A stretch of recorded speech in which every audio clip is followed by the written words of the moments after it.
Hey everyone, welcome back to my YouTube channel. And in today's episode, we are talking porridge or pottage beans. I like to call it pottage beans because that's what I grew up knowing it as or calling it.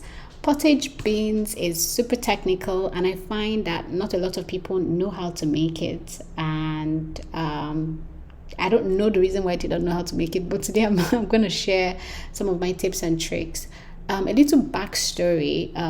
Pottage beans is one of my absolute favorites, meals to make and eat. It's also my dad's favorite meals to eat as well. I was 13 when I first made my first pot of pottage beans. And if you know pottage beans, it is super technical and super difficult to pull off on the first make. And my dad taught me the tips, techniques, and tricks, and I'm about to share those with you. So stick around while I take you through this journey with me. Now, pottage beans is one of Nigerian staple meals, and it is super delicious, and it is absolutely insanely good. It can be paired with rice, beans, yam, whatever. It is really great. Now, let's dive right into it. Now, the first thing I like to say to people is the type of bean to use in making pottage beans actually matters. I personally prefer to use oloyin, which is honey beans.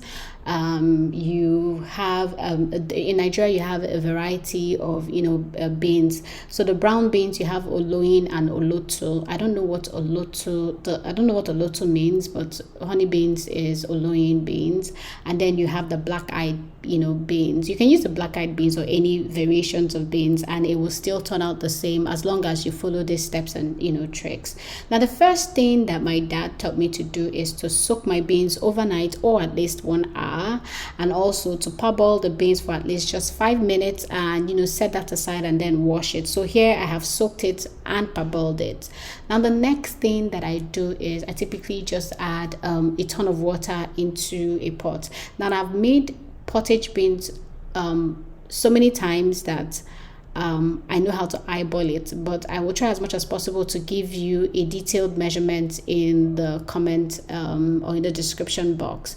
Now, once the water comes up to a boil, this is important. Ensure that the water comes up to a boil before going in and adding the beans. Do not start off the beans with cold water.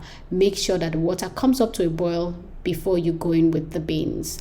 Now, at this stage, you would find a few things floating, at the top. It doesn't mean that, it's bad, just carry up. But if you see the skin or the husk of the beans, you can go ahead and take that out, at this stage. So once you are done adding the beans, ensure that the water is at least 1 centimeter above the beans. This is important. Now, do not cover your beans. This is one mistake that people make. At this point, don't cover your beans. Just cover it halfway through and allow the beans to come to a rolling boil just like so. Now, the next thing we're going to do is we're going to add an insane amount of onion. Now, for someone who doesn't like onion, you might think that, oh, no, I don't want onion. Onion is essential in cooking pottage beans. In fact, it is what makes pottage beans.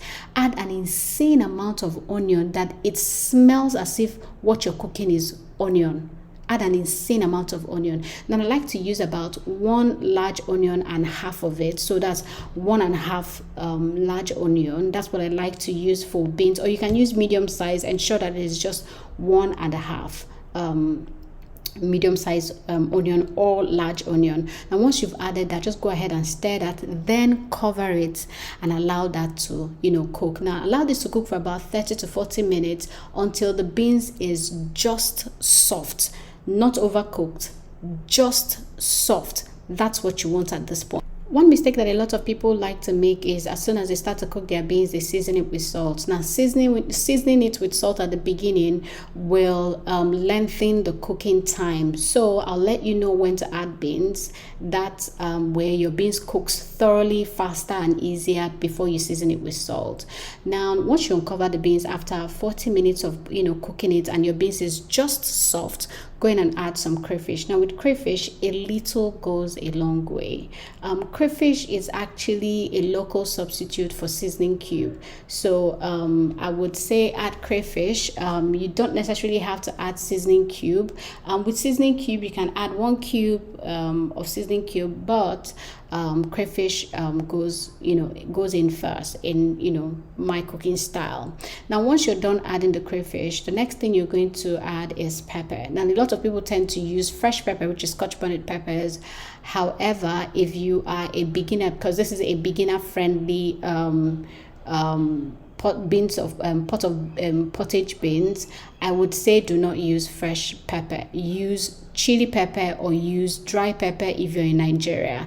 Now you'll notice that even just adding that chili pepper already changes the color of the beans. So chili pepper or dry chili pepper just sort of even helps you curtail the amount of oil that you use in cooking your beans. Now the next thing that we're going to do is we're going to add seasoning cube. Now depending on the amount of beans that you're cooking, personally I do not use above 2 cubes of seasoning cube in anything that I'm cooking. It doesn't matter what I'm cooking. I don't use past 2 seasoning cubes.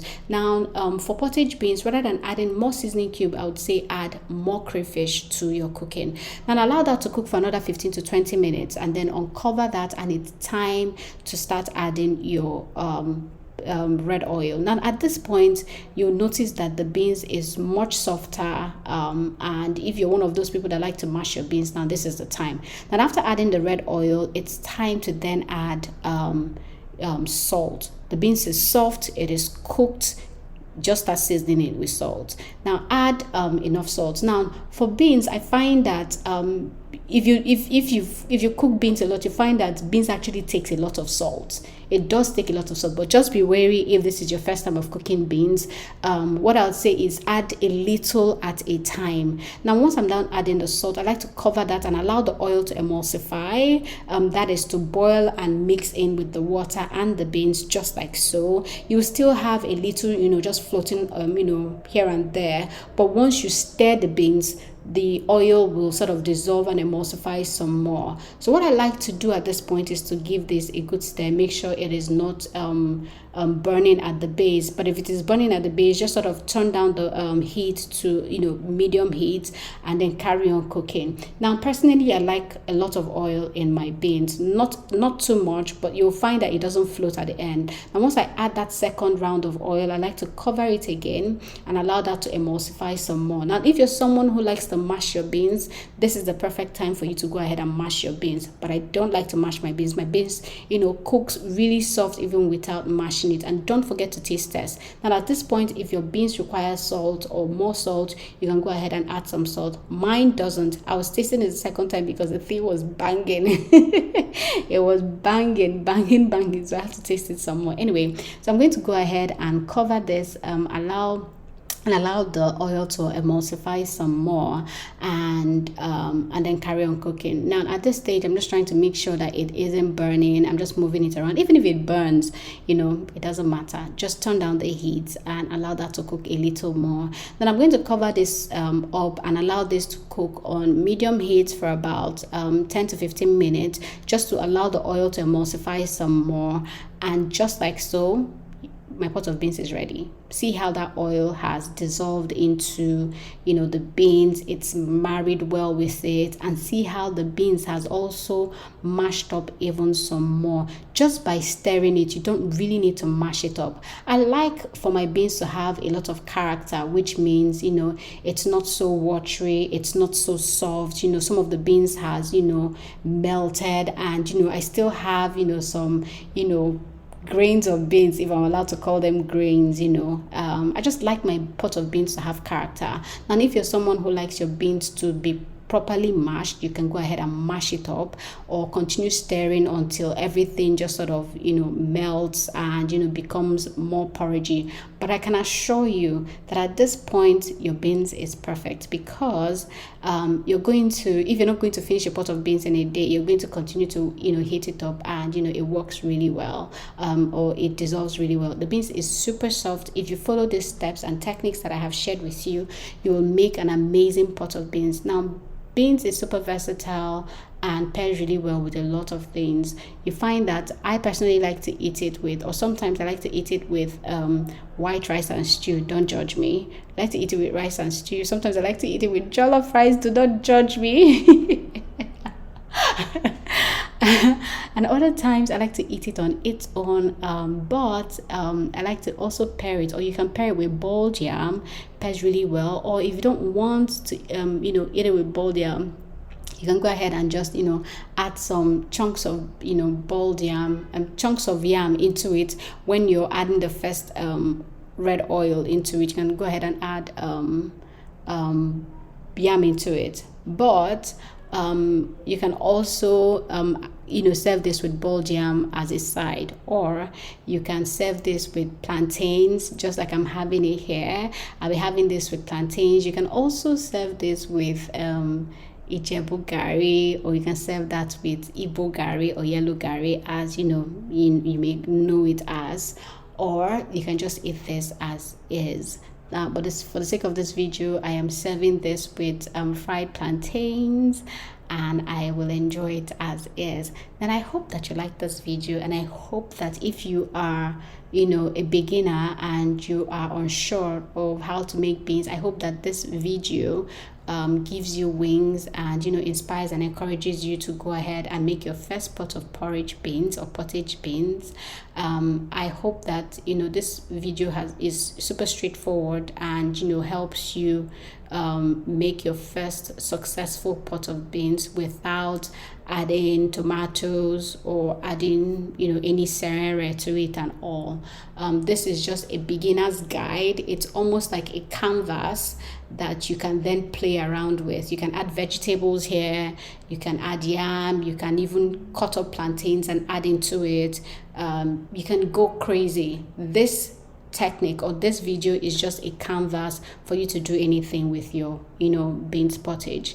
And that's it. I hope that you liked this video. I hope that you enjoyed it, and I hope that these tips and tricks that I have shared resonates with you, and that you go ahead and make an absolute first pot of beans. And until next time, I'll see you in my next video. And while I still have you here, don't forget to subscribe, leave a comment, like, and share. And until next time, I love you, Munchos. Enjoy.